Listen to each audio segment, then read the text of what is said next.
Originally designed by Tetsuya Nomura, the concept of Tifa was first created when the idea was suggested that a character would be permanently killed off. When it was decided to have Aerith die, attention went into developing her character and her relationships with the other characters. This resulted in the idea to introduce Tifa as a rival for Cloud's affections. The notion of having two concurrent heroines and the protagonist torn between them was something director Yoshinori Kitase liked, describing it as something new in the Final Fantasy games.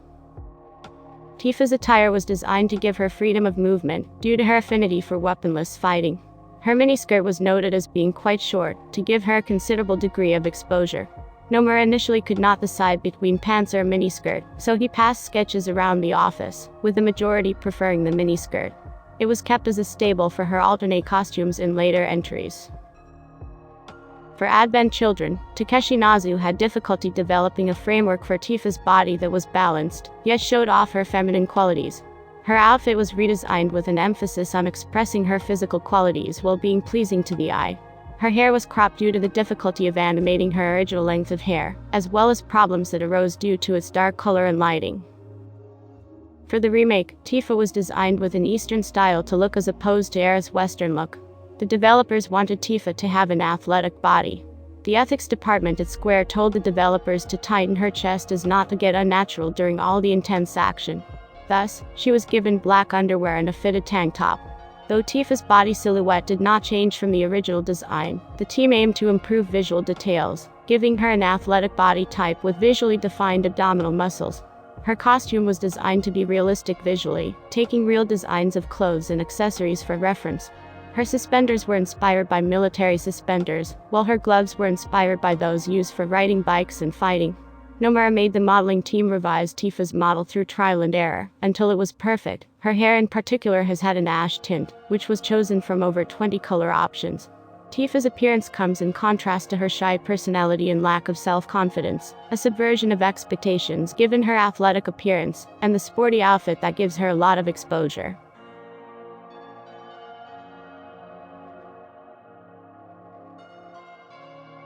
In early drafts of Final Fantasy VII, Tifa was a background character, with her role in Avalanche being to support everyone behind the scenes and cheer them up after missions.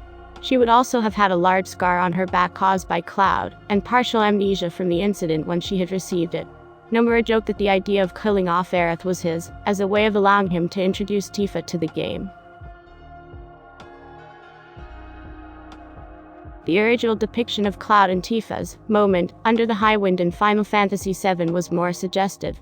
Following a fade-out scene, Cloud was to walk out of the airship's Chocobo stable, followed shortly by Tifa, who would check around as she left, implying the two had spent the night together.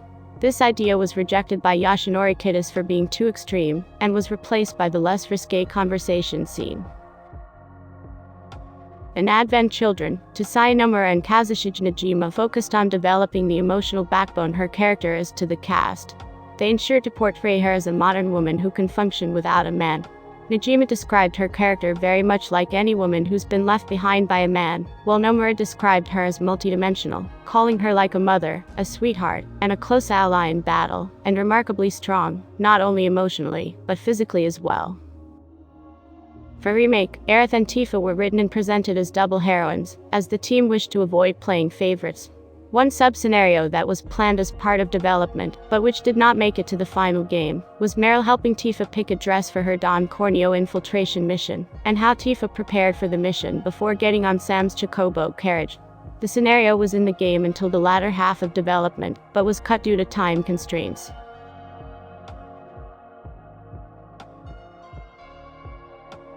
Tifa is empathic, motherly, and reserved, both out of being observant and for being emotionally shy. Tifa identifies the feelings of others, offering sanctuary and protection for her teammates. Though she cares for others, Tifa rarely discusses her own feelings. Whenever she is asked, she will either be surprised or change the subject. Tifa prefers to consider all options and take in all information before acting, such as when she does not speak up about Cloud's confusing past, until she is certain of her own recollection of events. She also encourages others to practice restraint and think things through first. Tifa can and does fight to defend herself, often preferring to so as not to get others involved. While normally reserved, Tifa still shows aggression at times, particularly when interrogating Don Corneo and standing up to Scarlet. Tifa has low self-confidence and is self-critical of her faults, always pushing herself to do better.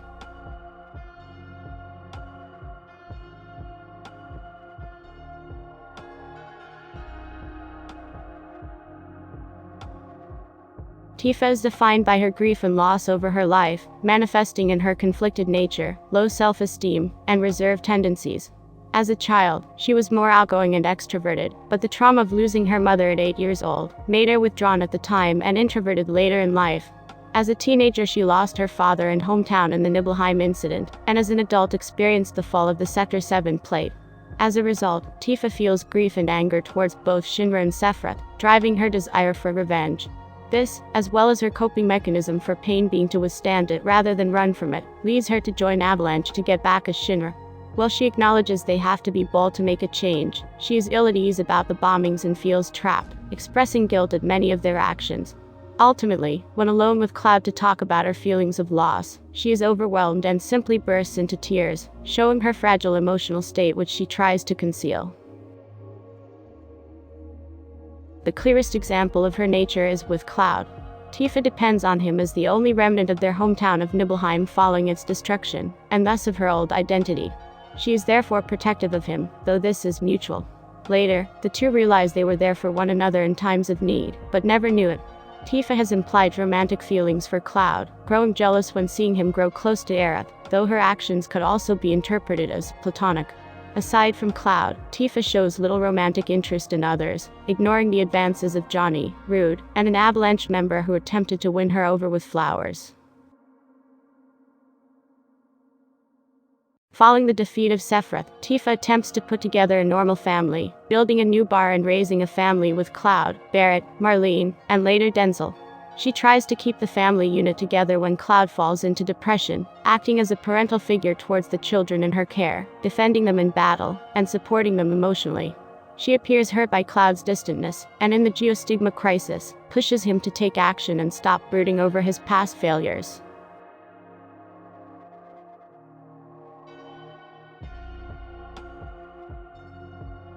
Tifa is a martial artist who was taught by Zangan, and in contrast with her reserved personality, is deceptively strong.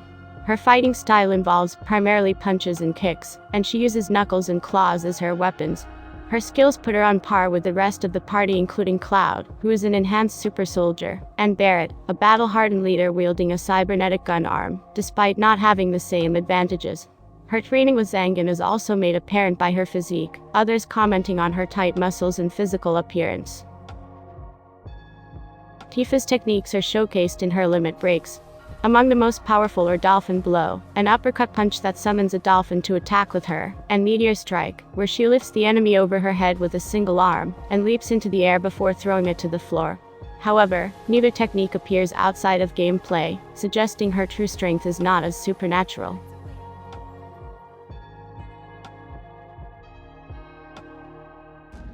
With Aerith's Japanese Advent Children voice actress already decided, Nomura requested Ayumi Ito take on the role of Tifa for the film, feeling her husky voice would offer a good contrast to Maya Sakamoto, who played Aerith. Nomura additionally noted that after completing Tifa's updated design, they debated on her finalized details, but once Ito had been cast for the role, they chose to blend many traits from the voice actress into the character's completed appearance. このまま死んでもいいなんて思ってる?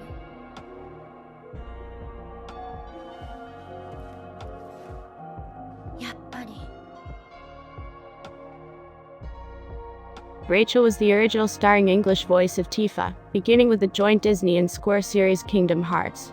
She continued to voice the character throughout the initial compilation of Final Fantasy VII as well as in several other related releases until 2019, but did not return to voice Tifa's character in the remake. I don't think that he will. Tifa? Let's go home. In the Final Fantasy VII Remake, Britt Baron takes over as Tifa. When learning about the character, Baron watched Advent Children and many videos to honor Tifa's essence.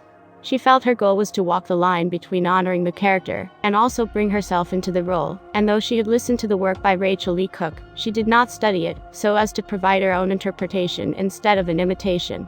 She described Tifa as a goal for who she wants to be due to her physical traits and personality. About that, we should talk outside.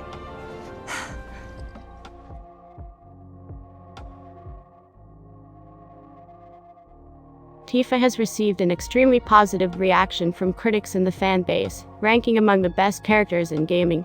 She was voted as the 5th best female character in video games among GameSpot readers in 2000, ranked as the 19th best video game character of all time by Famitsu readers in 2010, and the 9th best Final Fantasy character in the All Final Fantasy Big Vote in 2020.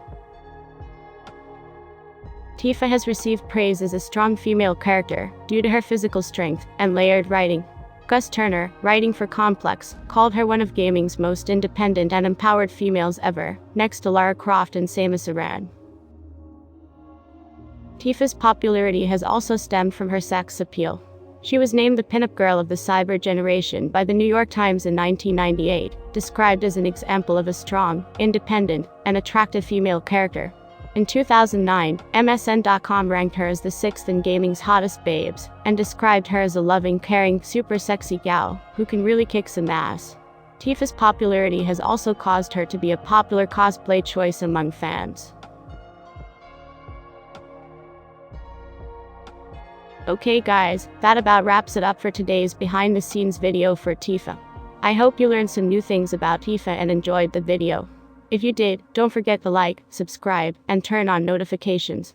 Thanks for watching and I'll see you soon.